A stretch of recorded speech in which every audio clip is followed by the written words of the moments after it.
Hey yo, hey yo, hey yo, what's up? What's up? What's going on, ladies? What's going on to the gentlemen and them fellas, them fellas, them fellas? How you doing? How you rocking? How's your week going? It is Monday. It's Monday right now, right? So I got a draft Monday night tonight. I got a draft Tuesday, two drafts on Tuesday night, and then Wednesday night. I am so excited. It is crunch time, right? It is the week that, yes, I think that drafting early on makes sense as well for people to try and gain an edge, but you obviously take on all of the risk, especially in a year like this of, okay, somebody's going to opt out for COVID. Somebody's going to get hurt like players normally do, right? Somebody's going to get cut or released by their team when all the cuts happen, right? You take those huge risks of drafting players so high when now they're not going to be great options, but you also get the benefits of taking Clyde Edwards-Helaire in every second and third round earlier on in the offseason when now he's a borderline top 5 pick, at least for me, and at least a first round pick for most reasonable drafters and most reasonable leagues right now. I love the fact that I have a league tonight for Awesemo. If you're familiar with my work, I do some shows over there. I have a home league on Tuesday and Wednesday night. I cannot wait. I'm very excited for drafting. And today we're going to be looking at my top 50 overall players. Now, this is going to be based on just PPR format. It's going to be based on a top 50 list of every single position. And I'll give you a spoiler alert. You're only going to see 2 tight ends, probably maybe 3. I actually have to see and remember. And you're only going to see 1 quarterback make my top 50. And it's not going to be for a while. So yes, I'm somebody who is not drafting quarterbacks early on. And I don't think you should be drafting quarterbacks in your first round, your second round. I got a couple of comments the last couple of days. The views are really picking up on these videos. So I appreciate all of you. And while we're there, another way to make these views reach even more people, 2 quick things. The like button, it takes 1 second of your time. It's totally free. And if you hit the subscribe button in the bottom right hand corner, big one popping up on the screen right now on YouTube, or if you hit the subscribe button on the podcast, those things just generate the algorithm to push it towards more people. Hey, these people like it, they're subscribing within the content, let's show it to even more people. So we're going to go over my top 50 players. I'll kind of go over it like 5 players at a time and kind of just break down one of them at that rank that might be a little bit different than what you're thinking and explain why, and we'll go from there to get you prepared. Now, I have a video that's out on my top running back tiers. I have my wide receiver tiers, all those things. Some of the things have gotten adjusted. Yes, there was cuts the last 2 days, so I've adjusted those things. Adrian Peterson has adjusted and moved all of the Detroit running backs, right? Is cut from Washington, moved in a big way, a lot of those Redskins running backs. So you can see it, all of what I have to offer, and it's going to be updated every single day. Player profiles, the top 150, rankings, projections, all this stuff. Rankings for PPR and non-PPR, and you're going to get tiers and all of that. It's going to be included. Key stats database on my Supreme Draft Guide. It's linked down below. Just $10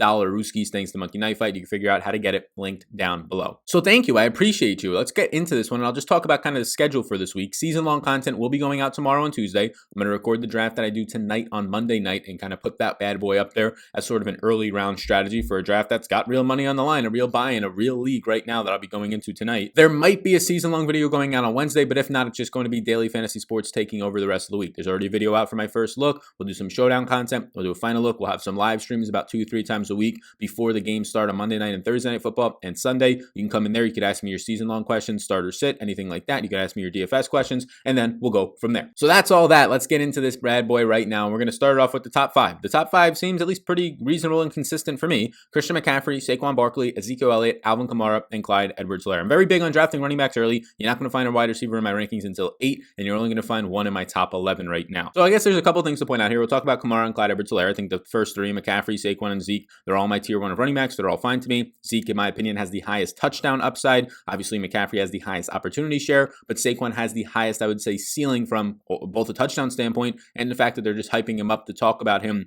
as a Christian McCaffrey player in the passing game, like he was kind of his rookie season when Eli Manning was checking down to him almost, it seemed, 8 times a game at minimum. But Alvin Kamara, I did move him to 6, and I moved up Clyde Edwards-Helaire and Joe Mixon ahead of him for about 2 days or so when he was holding out, and the Saints said, we're going to trade you, or at least we're open to trading you. Their trade talks got denied from everybody because they wanted a first-round pick and then some, and now people aren't even taking running backs in the first round, so it was pointless, and they needed him. It seemed like it was just some sort of pressure. So I think the contract situation is going to be okay. I'm not positive for Dalvin Cook and Alvin Kamara as I am with Joe Mixon, who just signed a 4-year deal, and they got him locked up and insured. So yeah, you can see Alvin Kamara and or Dalvin Cook sit out. They can. Yes, they went to camp. It doesn't really matter. They can sit out and opt out. I don't think it's smart for them. They'll lose their salary for those games, and they won't accrue any bonuses from the union right now based on the new CBA. They're just going to lose that money. So I don't know how much they're going to actually want to do that. I don't know how much they're going to want to stick to trying to bargain in quote unquote good faith. But right now I'm assuming Kamara is going to play. And yes, he's my 4th overall player. He's going to be running behind the 5th ranked run blocking unit last year. That added Cesar Ruiz, an offensive lineman in the draft in the first round. So it's just going to be a bonus there. This is a player that dealt with an injury for a month last year. He dealt with a month last year of injuries, and everybody was hyping up his touchdowns. They weren't there. And then he goes on a tear the final month of the season, ends up finishing with 6 touchdowns, even though he was banged up / missed 2 weeks, but was banged up for about 3 or 4 of those weeks in a pretty major way. And for the 3rd year in a row, Alvin Kamara caught 81 passes. Yes, go look at his career. Every single year, 81 receptions. The upside is there. If this guy doesn't miss games, if he's going to stay healthy, he has the opportunity to see 115 targets and close to 100 receptions. That's not even counting the fact that he's probably going to touch the ball 200 plus times on the ground. His role overall got increased last year with Mark Ingram gone. Latavius Murray was there, and Murray was very good in the 2 games that Alvin Kamara was not out there. But in the other games, Murray was just seeing about 6 to 8 touches per game. I believe it was about 6.6 touches per game, whereas Mark Ingram, when he was on this team, was seeing about 10 touches per game. So just more snaps overall, more red zone touches for Alvin Kamara when he was healthy. Now, Clyde Edwards-Helaire at 5 overall. Initially, when Damian Williams went down, I put Clyde Edwards-Helaire as my 7th running back and 7th overall in my rankings. I then bumped him up ahead of Dalvin Cook and ahead of Joe Mixon. Dalvin Cook is all because of concerns right now. This does not feel the same way as Le'Veon Bell when he held out, because Le'Veon Bell said, I'm holding out. I'm just not showing up. Dalvin Cook has pretty much said to the media, and it's been reported at this point by Adam Schefter, that do not be shocked if Dalvin Cook does not step out there week 1 on the field. Like, there's been murmurs that he's just not going to play. Now, he has not come out and confirmed that he's not going to play, but he did say, beware the fantasy owners that draft me last year about 2 months ago. So, look, Dalvin Cook has not signed a deal. It seems like there's been no positive traction on that deal, but maybe silence is a good thing there. But it's the risk, right? I can't put a guy at 4th overall or 5th overall because there is a risk that he misses just a month of the season because there's contract issues. I don't think that's going to happen, but I didn't think Le'Veon Bell was going to sit out for an entire year. I remember Le'Veon Bell went 10th overall in my home league that year. I was drafting 11th, and I was so happy to about to get Le'Veon Bell at 11th overall. I thought everybody was a bunch of donkeys. Well, thankfully, the guy in front of me, shout out Buddy, took Le'Veon Bell that year. So shouts to Buddy, I didn't have to swallow that one. And the fact that I think Clyde Edwards-Helaire honestly has just as much upside as Dalvin Cook. I might even leave him there. I might put Cook just over Joe Mixon if Cook was to definitely sign a deal. But yes, Clyde Edwards-Helaire, he has the caliber. KC running backs averaged 1.7 touchdowns per game with Mahomes and 6.6 targets per game last year. They just cut DeAndre Washington, so the backups are Darrell Williams and Darwin Thompson. Thompson, who was hyped up last year and did nothing, a second-year player once LaShawn McCoy came there last year. So it looks like it's Clyde Edwards-Helaire backfield by all accounts. I think Darrell Williams will probably see 4 to 5 touches a game, maybe 1 to 2 targets, but I think you're coming into Clyde Edwards-Helaire seeing probably 5 targets a game right now. He's going to probably see somewhere around 18 to 20 opportunities right off the bat, 13 carries or so, 5 targets. And that feels really good in this high-powered Chiefs offense. I want to have a lot of that. If you're going to profile out for a guy, as long as you're decent, right? As long as you could pass protect somewhat decently, that's the big thing for if he's going to stay on the field more or not. But if he can just be decent and pass protect a little bit, right? We know he has the pass catching game. We know he could be in between the tackles and be a shifty player and be good in the red zone. But can he pass protect? And if he's going to pass protect and he stays on the field that much, it's going to be hard to profile out a healthy Clyde Edwards-Helaire to not score at least 8 touchdowns with the upside for double digits in this Chiefs offense. If you're going to be on the field that much and you stay healthy and you can pass protect and play, let's just say 60 to 70% of the snaps, it's going to be hard not to see 10 touchdowns, and that's why he starts popping up this highly, and then you factor in the receiving game for PPR, and he's a top 5 player for me overall. Now let's talk about 6 through 10. So number 6 overall, I have Mixon. Number 7, I have Dalvin Cook. Number 8, my first and only wide receiver in my top 10, Michael Thomas. Number 9, Derrick Henry. And number 10, Nick Chubb. So Joe Mixon and Dalvin Cook at 6 and 7. I mean, they're interchangeable if you want them to be. I prefer Mixon now that he signed his contract. Yes, he's not behind a great offensive line, but neither is Dalvin Cook. I mean, you could say that they tried some things in Minnesota to improve it, but in Cincinnati, they really didn't try anything. They'll get Jonah Williams back, who was hurt all of last year, a former high draft pick for them. But Mixon was number 1 in evaded tackles last year behind a 31st ranked team. In the second half of the year, he was able to produce in a major way. His overall yards per game went above 120. That was 50 more than it was for the first half of the year. His targets increased, right? His overall opportunities increased into the 20 plus range instead of hovering around 15 or so. His fantasy points per game went from being about RB17 to being about RB3 in the second half of the season. Joe Mixon was an absolute force behind a terrible offensive line with quarterback play of Andy Dalton and Ryan Finley. Not good. So the offensive line will slightly improve with Jonah Williams. You're hoping that the quarterback can actually take some pressure now off of loaded 8-man boxes, and you're hoping that the second half of the year last year where his targets increased, they're going to increase even more, where he only saw overall 2.8 targets per game last year, but the second half really started to pick up there, and with the extension, I assume he's going to be more involved in the passing game. So that's number 6. Again, Dalvin Cook is 7. Michael Thomas at 8 is my only receiver. There's not much to say about Michael Thomas here. Number 1 wide receiver in target share last year at 33.2%. He was first in receptions and fantasy points per game, 149 receptions, over 1,700 yards, and 23.4 fantasy points per game. It's hard not to like him again. Yes, I did have temptations to put a guy like Devontae Adams ahead of him just because of what Devontae Adams might actually have this year. I mean, look, in the Packers offense, and we'll get to Adams at 12th overall for me, but in the Packers offense right now, they just cut Reggie Belgatan, who probably nobody even knows about him, but he's another wide receiver. They just cut Malik Turner, who was a guy that they were trying to look at. They're currently looking at Robert Foster, the guy from Buffalo, the speedster who had a couple of nice games down the stretch in 2018, but has done nothing in 2019 and really nothing since at all for the Buffalo Bills. They don't have depth. Their depth right now is Davante Adams, sure, Allen Lazard, and then it starts to become a hodgepodge of guys who are unproven, whether it's MVS, unproven last year, was never somebody that Rodgers trusted. They're saying his camp has been decent, whether it was a guy, St. Brown, who didn't play all of last year because he was pretty much hurt. And then they don't even have solid tight end play in a rookie or a second-year player in Jay Sternberger, Robert Tonyan, I believe now a third-year player, so it's not great right now out there. So yes, I do think there's going to be a huge target share. I don't think there's going to be double teams. It doesn't happen often outside of maybe the red zone in the NFL, and if it does, you're actually more susceptible than you are at stopping something. So if the red zone target share is going to push like 40+% like it did close to last year, and he's going to see, I mean, somewhere around 160 plus targets, you would imagine, if he's healthy, yeah, Davante Adams starts to look really good. But the reason I can't get away from Michael Thomas is just the consistency. He still has the connection with the quarterback Drew Brees. Emmanuel Sanders is there, which can pull some attention away, but I think that's going to hurt Jared Cook a little bit more. In 10 games of 100 plus yards last year, it wasn't just that Michael Thomas, like a guy in Mike Evans, was having 3 or 4 big games for you, and that's why he was a top receiver. No, it was every single week last year, 186 targets, 10 games of 100 plus targets. It's hard not to like him. He's 8th overall for me. And then to round out the top 10, Derrick Henry is number 9. That might be low for some people, but look, this is PPR formats. If this was non-PPR formats, Derrick Henry would probably be like number 4. Yes, the receptions matter that much. When a guy in Alvin Kamara is going to catch 80 plus balls this year, and Derrick Henry, you're hoping catches 20 balls this year, that's going to make you go down a lot more in my rankings, right? When Clyde Edwards-Helaire as a rookie is going to profile out for 50 plus receptions, and he's going to more than double, probably triple Derrick Henry's receiving totals this year, that's going to push you down. But when PPR points don't come into play, point per reception, then yes, Derrick Henry moves up. Nick Chubb at 10 overall, Miles Sanders is at 11, then Davante Adams at 12, rounds out the top 12. I think I might get some pushback on Nick Chubb at 10th overall. That's fine. I welcome it. I completely see the agreement on the other side, or at least the argument of, yeah, Kareem Hunt's back there, yada, yada, yada. Kevin Stefanski is there. Now he's going to run the ball behind 2 tight end sets more than they did last year. It's going to help Baker Mayfield, who his biggest skill set was play action passing when it came to accuracy and efficiency last year. There's going to be more of that. So that helps OBJ, which means that I like OBJ a lot this year. It helps Landry. I like Landry every year. He's so stable and consistent. But it's also going to help Nick Chubb because he saw 298 carries on the ground last year. Yes, he was out-received in just the final 8 games by Kareem Hunt, who caught one more pass than him. So yes, it's Kareem Hunt's role in the passing game. Kareem Hunt this year might catch 70 passes, and that's why you're drafting him as a pretty decent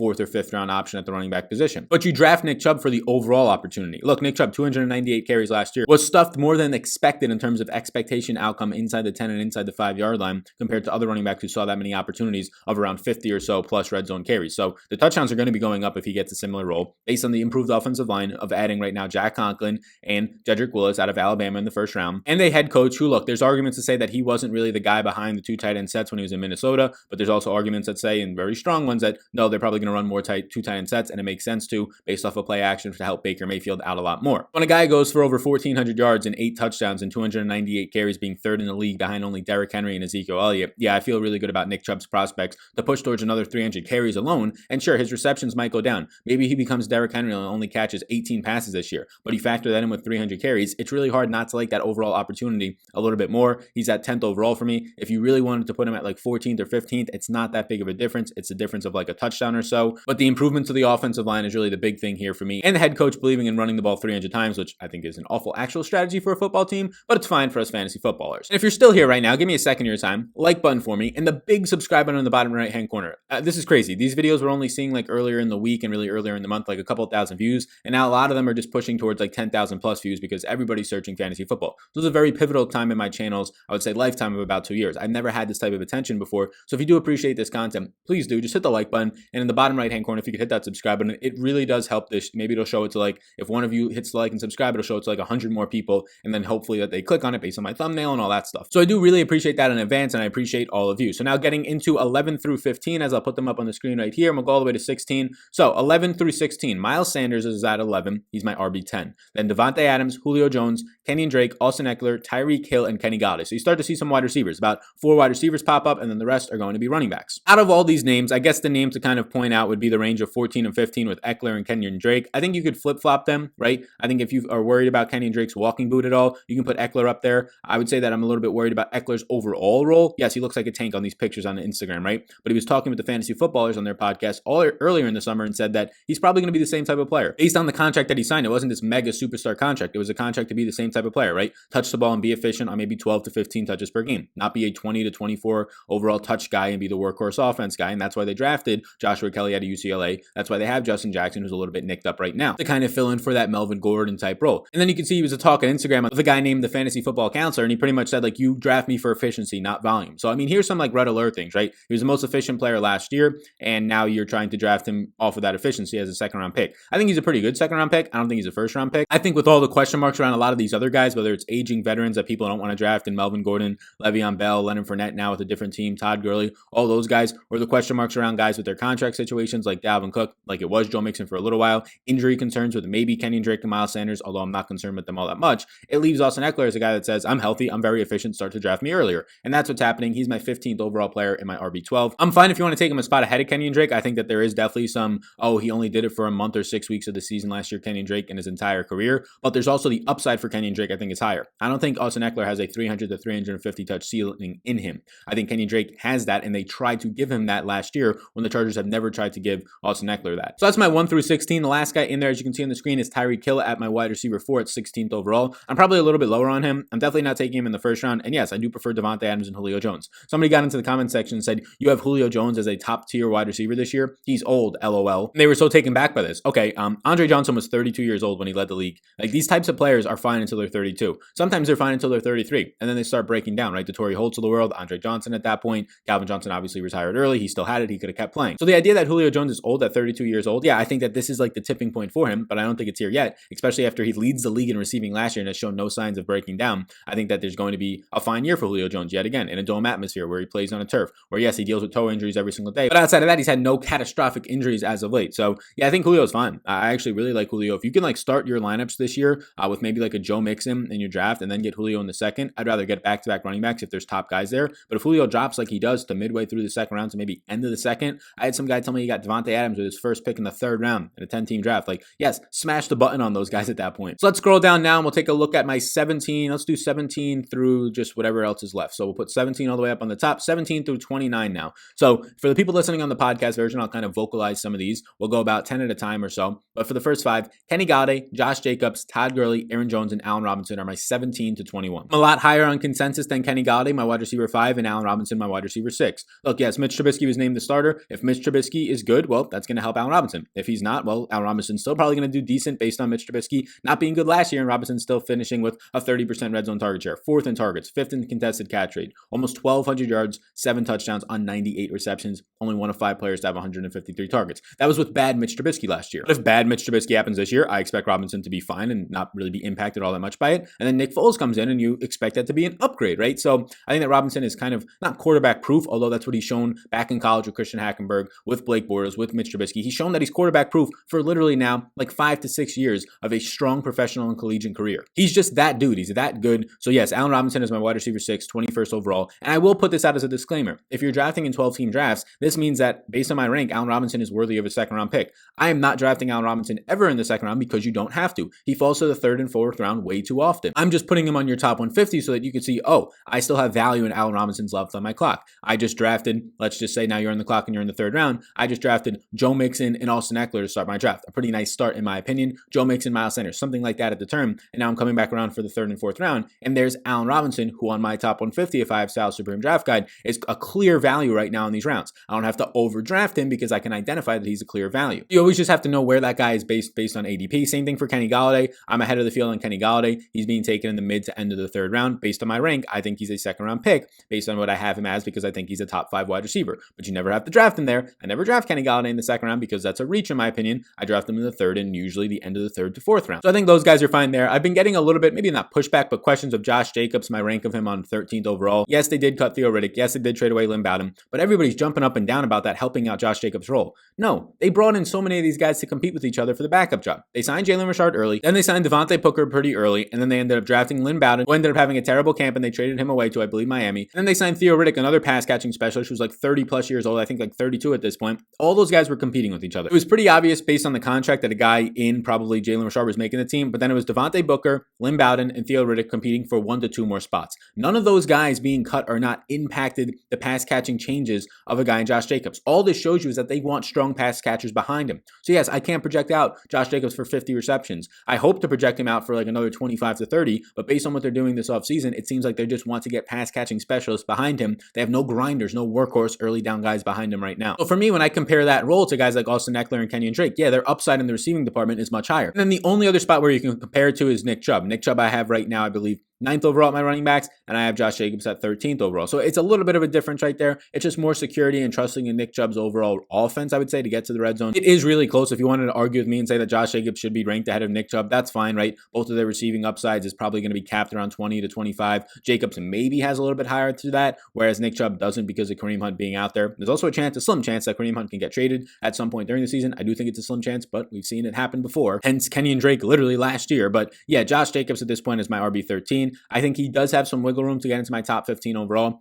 but that's about it. So we can go down now to my next players from 22 to 26 overall. 22, Chris Carson. 23, Gordon. Then DeAndre Hopkins, Travis Kelce, and George Kittle. So my tight ends start to come out. I think these tight ends are fine to be taken in the 3rd round. That's where I have them ranked right now. I personally never take them there, but I think that's where their value actually is. I just prefer all the late round tight ends at this point. So Kelce at 25 and Kittle at 26. That's how close they are for me. I have Kelce over Kittle in my rankings, but they're literally neck and neck that close for me right now. Kittle back-to-back years is the #1 tight end in fantasy points per game. He finished last year in first in receptions, yards, targets, things like total target distance, just all these really high upside and efficiency. And oh yeah, his quarterback is Patrick Mahomes. And then you have George Kittle last year, who fit into the mold of Kyle Shanahan loving guys after the catch, being the #1 tight end in yards after the catch. He was tied with Kelce last year, at least for 15.9 fantasy points per game. And he led all tight ends with a 28.2% team target share and 26.2% red zone target share. So the upside's there for these guys. I normally don't draft them there, but if you are curious on when is an appropriate time to draft them, based on their rank right around the beginning of the 3rd round for 12-team drafts. Outside of that, another one that's going to probably stand out a sore thumb here is Melvin Gordon. A lot of talk of Philip Lindsay being a 50-50 back, that he pushed Melvin Gordon in camp. I'll believe it when I see it. I just don't believe it right now. And I do have Melvin Gordon 23rd overall, which means to me that he's like an early 3rd round pick, end of the 2nd round in 12-team formats. I never draft him there. You can get Melvin Gordon right now at the end of the 3rd round, beginning of the 4th round. He slid a lot at this point. This is another indicator, like Allen Robinson and Kenny Golladay, that there's just value left on the board. So for me at this point, a pretty nice start would be getting those 2 running backs, and let's just say a Mixon and an Austin Eckler. You get your 3rd round pick being an Allen Robinson, and then in the 4th round, you can snag Melvin Gordon. And when you're drafting in the 4th round, you can see that Melvin Gordon is still a really strong value. I don't believe in this 50-50 split. I don't believe that they came in and they paid Melvin Gordon $8 million a year or so to let Philip Lindsay be a guy there for 50% of the snaps. Philip Lindsay has not been an efficient receiving running back. They were giving more overall passes last year to Royce Freeman because Philip Lindsay was very bad catching the ball after the catch, yards per reception, all this type of stuff when he had the ball in his hands. He was good in between the tackles for an undersized back, almost in a Christian McCaffrey way with back-to-back seasons as an undrafted free agent, I believe, going for 1,000+ yards. But I think they brought in Melvin Gordon for a reason. He's going to get all the red zone work. I think he's going to get a big bulk of the receiving work, and I think he's going to get a lot of the early down work. I think Melvin Gordon can push for a 300-touch season. In 12 games last year, he went over 200 touches, right? So I do think that Melvin Gordon, probably you can shoe him in for about 250 touches. That would be about 215 touches per game or so. That would be about 15 total touches per game. I think he has that in him. 2 to 3 receptions per game and 12 carries seems pretty firm, and I think there's only more upside from that. I think that Philip Lindsay probably had a good camp, but I don't think it's going to be a clear 50-50 split in this backfield. I actually don't think that's good for their team. And then DeAndre Hopkins at 24th overall. Yeah, I'm not drafting Hopkins till the 3rd round in 12-team drafts, maybe the end of the 2nd round. I'm very low on him. He's my wide receiver 8. A lot of people who are casuals right now watching this and saying, how do you have Hopkins so low? He changed teams. He normally sees about 160 targets per year, and now he's probably going to go into an offense where he sees about 125 to 130, and that offense loves to spread the ball out. That's the whole idea of the air raid offense, is to spread the ball out. Christian Kirk's probably going to see 115 targets if healthy. Larry Fitzgerald's going to see a minimum of 80 targets. I assume that they're going to give Andy Isabella probably somewhere around 50 targets this year, give him 4 or 5 targets per game at some point towards the end of the season, and therefore wide receiver sets. So yes, I do think that a guy in DeAndre Hopkins is still going to be a weapon in the red zone, but I do think changing teams, new quarterback, no chemistry in an offseason like COVID, I think it's going to automatically shrink his target share because there was just nobody to throw the ball to, and Deshaun Watson loved throwing it out there to DeAndre Hopkins because guys like Will Fuller and Kiki Kute have not been healthy, and throwing to Kenny Stills has never really done good over the last year or so for Deshaun Watson. So yeah, I think Hopkins is going to take a pretty big step backwards. So let's look at the rest of this now. We'll start at number 27 overall, and we'll go down from there. So if we start at number 27 and we go down a couple spots, 27 overall is Odell for me, 28 Mike Evans, and then it goes DJ Moore, Chris Carson, Mark Andrews. So there are a couple other tight ends in here. Jonathan Taylor, Robert Woods, Adam Thielen, and Juju Smith-Schuster take us from 27 to 35 overall. I'm pretty high on DJ Moore. DJ Moore is my wide receiver 10. I'm close to putting him above Mike Evans, but Mike Evans' consistency over the last couple of years, I just can't at this point. In 13 games, Evan goes for almost 1,200 yards, 8 touchdowns. He was pretty hit or miss in those games, right? Going off for 30+ fantasy points in some and 0 in some other ones, getting shut down and goose egged by Marshawn Lattimore, who he actually plays week 1 this year. A little bit concerning for DFS purposes and maybe even your lineups. But DJ Moore, wide receiver 11, love this kind of fit right now with Teddy Bridgewater. Very accurate quarterback in the short to intermediate, was starting to improve his deep passing last year when he was with the Saints. And you have a very strong route runner who succeeds and excels in the short, intermediate, and deep parts of the field and is very good after the catch. I like DJ Moore, saw 135 targets last year. He's a clear alpha on this team. He's due for touchdown regression as well, seeing 135 targets, 87 receptions, and just 4 touchdowns. He was top 5, or he's number 6 actually overall in contested catch rate. It's hard not not to like DJ Moore in my opinion at this point. All of this was with a guy in Kyle Allen who was brutal. It was with a guy in Will Grier who was brutal. So now if your argument is, oh, Teddy Bridgewater's not good, do you think DJ Moore is going to really be that good? He was legit this good with a guy named Kyle Allen and Will Grier, who you will never tell your grandkids about. So yes, I like DJ Moore at number 29 overall, my wide receiver 11 right now. Jonathan Taylor, I'm taking a stance on him. He's normally going at like RB22. I'm ahead of that. I'm RB18 on him. I think Jonathan Taylor is a fine third round pick, definitely a really fine fourth round pick if you get him there. Last year at Wisconsin, over 2,000 yards, 320 carries, and he caught 26 balls. He can catch passes. Oh, but Sal, he dropped like 3 balls in camp. Okay, they're literally just reporting that because the narrative coming out was, or it's blowing up because the narrative coming out was he's not a good pass catching back. That is a false narrative. It is a comparison tool, right? He's not a good pass catching back compared to the guys he was coming out against this specific year. And that's true. He's not as good of a pass catching back as Clyde Edwards-Helaire or as DeAndre Swift or potentially Cam Akers. I get all of that, but I think he's a very good pass catching back when you look at him in the context of the entire league. He literally caught 26 balls last year and pushed towards a 10% target share in a Wisconsin offense that never throws the ball. He was definitely the best college zone runner last year and potentially of all time. I want Jonathan Taylor on my teams. Marlon Mack did have a good camp. He's going to start as a starter. He'll probably play 4 to 6 weeks as the starter, maybe even more than that.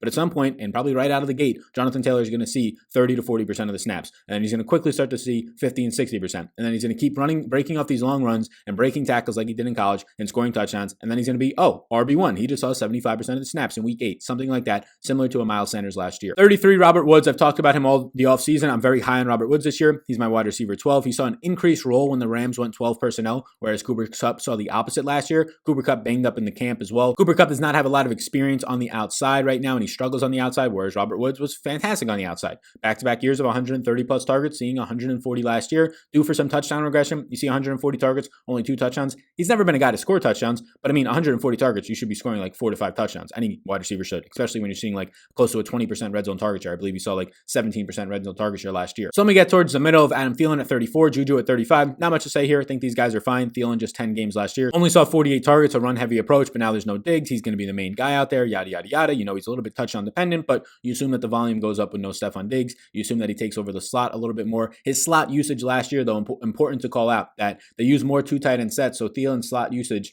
dropped 25% from 2018 to 2019 in the games that he actually played. So just keep that in mind. Slot usage is very important for wide receivers. Everybody wants to jump up and down about no more Stephon Diggs, but Thielen is not a deep threat naturally like Stephon Diggs. So those same exact targets aren't necessarily going to be recouped. And if they continue to play a lot of 12 personnel, no more Kevin Stefanski, but if they do continue to play a lot of 12 personnel, Busy Johnson seems to have beat out Justin Jefferson on the one outside hash mark for the Minnesota Vikings, and Adam Thielen on the other outside. It's a lot harder to get separation and win consistently on the outside unless you're a mega elite like a Devontae Adams, a Tyreek Hill, some of these guys, a Julio Jones, all those guys, right? Michael Thomas, throw all those guys in there. But if you're in the slot, it's a lot easier to win because you're usually facing worse cornerbacks and you have more of the field to work with, meaning that even the best cornerbacks in the world, that's why they don't play in the slot. The best cornerbacks in the world are more susceptible. A player can go to the right or the left, whereas if they're playing on the left outside, the player can only go to the right or straight to them, not to the left because the out of bounds line is another defender. So those are slight concerns with Adam Thielen. That's why I think some people have him ranked like 6th or 7th overall. That's fine, but he's going to lose his slot role. He's probably not going to have that as much, which means that his touchdown efficiency goes down, his yards per reception probably goes down. His overall catch rate and overall targets and receptions might actually be limited because of that. I think it's a little bit underrated and underreported this offseason, but it's at least a stat that you should be aware of.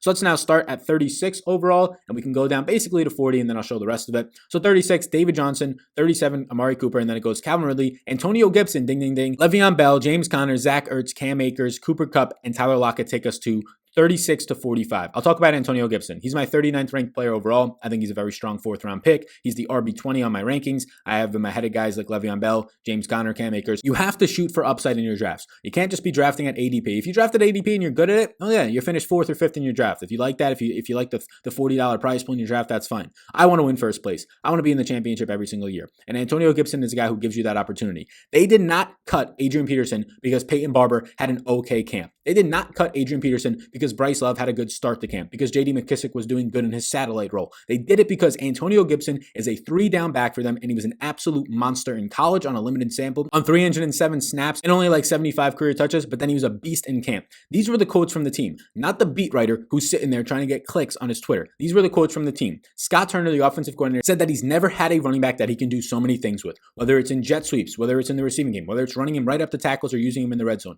This guy can do it all. And earlier in the offseason, you had a guy in Ron Rivera who coached the Panthers last year, who coached Christian McCaffrey last year, compare Christian McCaffrey's skill set to Antonio Gibson, and everybody's heads blew up. How dare you compare somebody to Christian McCaffrey, the GOAT, the man who just got the extension, the 400-touch man? He didn't say he was Christian McCaffrey. He said his skill sets of being able to pass protect, of being able to go in between the tackles, being used in the red zone, somewhat undersized, being able to do jet sweeps, all of these things. You can work your offense through him. That's what the quote was. Not the people who just read the headlines and let their heads explode on Twitter because they get enjoyment from seeing what their opinion is on Twitter. That's what people do, right? I don't know if people watching this do. I'm sure that you guys are much smarter than the average Twitter person. But people literally see something happen and they go on Twitter to find their opinion. That's what they do. You can't form opinions anymore. People literally see, Ron Rivera says that Christian McCaffrey has the same skill sets or similar skill sets to Antonio Gibson right now. And then people go, that makes sense. They both catch passes, yada, yada, yada. Let's go on Twitter and see what happens. Oh, everybody's freaking out. I'm woke now. I'm freaking out. And then that's what happens, right? Groupthink takes over and a bunch of donkeys finish 5th in their fantasy football leagues. Antonio Gibson is a monster. Adrian Peterson leaving and getting cut on his exit interview, which he was so gracious to do like 5 days before a season starts. All class in the world, Adrian Peterson, the GOAT. He said they want somebody that can do all 3 downs of work. And Antonio was a monster in camp. I'm paraphrasing, but he pretty much said that this team wants somebody, and they said it earlier in the offseason. Ron Rivera said he wants just one running back to rely on, not the Matt Patricia style of having 5 guys carry the ball. And then Adrian Peterson comes out and says, yeah, me, a Hall of Fame running back who saw 230 touches for this team and was pretty efficient last year in my old age, was just cut because this kid out of college, out of Memphis, was absolutely balling out in camp. And they said that they want somebody to fill a 3-down role, and it seems like he's going to be the first guy to get a crack at it. So yeah, I think Antonio Gibson's going to see 15 plus touches a week to start out. Yeah, week 1 DFS, he's $4,000. He looks pretty damn good and pretty damn tasty. And right now is my RB20. I like it a lot at 39 overall. Going down a little bit more, you can see my tight end 4 right now in Zach Ertz. Notice I don't have any quarterbacks at this point. You're going to see one in just a second. Cooper Kupp at 44, Cam Akers at 43. It seems like Darrell Henderson Jr. might be ready by week 1. We'll have to see. If he's not, he'll probably be ready by 2 or 3. A hamstring little tweak there. I think Cam Akers anyways is going to have the best opportunity. Cam Akers running behind one of the worst, if not the worst offensive lines in the Rams that did nothing to help it in the offseason. But Cam Akers can do a lot. He caught 30 passes last year in 2019. He ended up carrying a load of over 225 touches. He scored 14 touchdowns. He's a pass protector. He's a good pass catcher. He ran behind a bad offensive line all of college and last year, the 4th worst in the Power 5. At 43 overall, my RB23, I do like Cam Akers. Again, this is an upside play. These are the rookies in this range. I'd rather draft these guys than guys that I think are in a pretty clear backfield, like Devin Singletary in a split backfield. People drafting Devin Singletary this year in like the 4th or 5th round, I mean, more power to you. Zach Moss is literally going to play just as many, if not more snaps than him, and is being drafted like 4 to 5 to 6 rounds later. So I'd rather be drafting the upside backs in their backfields, like a guy in Zach Moss, like a guy in Cam Akers. I'm not drafting the Devin Singletaries and the Darrell Hendersons, who I don't think have all that much upside. Let's finish it out right now. Let's go down to number 50 as we're here. Hit that like, hit that subscribe button. I appreciate you all so much. About to edit this video and get it up. We're going to release it. I normally don't do videos on the day I release them. It's right now, like I started this video at like 5 in the morning. It's about 6 in the morning right now. I'm going to edit this and get it up as soon as possible because I want to get out as much content as we can before the season starts,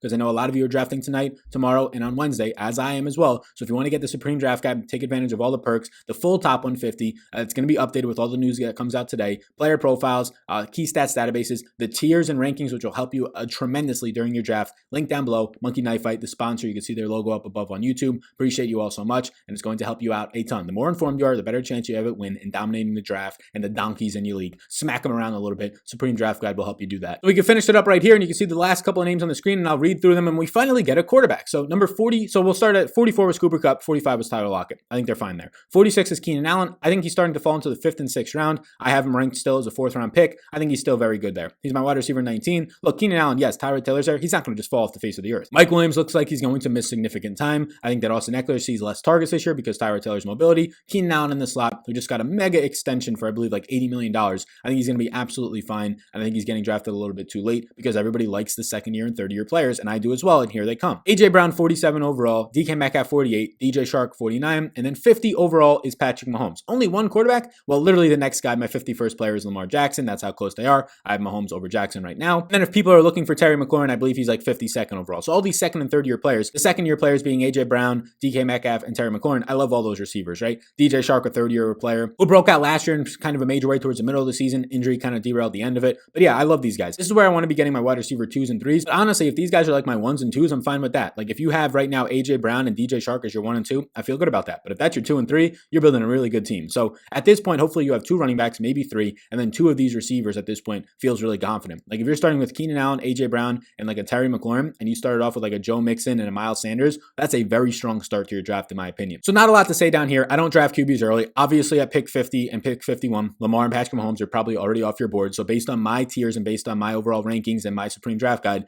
my subscribers over there will not be getting Patrick Mahomes or Lamar Jackson Jackson because I don't think you should be drafting him in the first and second round. But Sal, I won my league last year with Lamar Jackson. Yeah, you drafted him in the 12th round. You didn't draft him in the first or second or third round. But Sal, 2 years ago, I won my league with Patrick Mahomes. Yeah, you drafted him in like the 12th or 13th round, not in the first and second round like you are right now. I'm sure there's a small percentage of you watching that drafted Patrick Mahomes in the first round or second round last year and won. It's a very small percentage. We don't like to play small percentages, right? If I told you that you had a 95% chance at winning by waiting on your quarterback, or a 5%, I'm just making up the numbers here, right? But they're pretty close, or a 5% chance at drafting a QB in the first or second round, you're not going to choose the 5%, even though some people are going to say in the comment section, I was one of the 5%. Yeah, you're in the 5%. Nobody's choosing your style. You got real lucky. But that's it. That's my top 50 overall ranked players. I know there'll be disagreements. I understand that. That's fine if you want to voice them in the comment section. Just don't be a dick or an asshole about it. But I appreciate you all being here. My name's Sal Vetri. Please do hit that like and subscribe before you go. It is Monday. We are 3 days away from the season starting. Content's coming out every single day. If you play daily fantasy sports, DFS, you should. If you don't, you can go ahead. I have my Patreon content linked down below for a lot of that. There's already videos out for it this week. There's going to be even more. Thursday, I'll be live streaming probably around like 6 p.m. and I'll be going right up until the game starts on Thursday night. So be sure to get in with your stardom sit-em questions. Be sure to get in with your DFS questions, whatever you might have. I appreciate you all so much. Like and subscribe before you go. Check out the Supreme Draft Guide down below for just $10 Rootskis as the season gets closer. Dominate your draft with that bad boy. And I will see you all in the next one.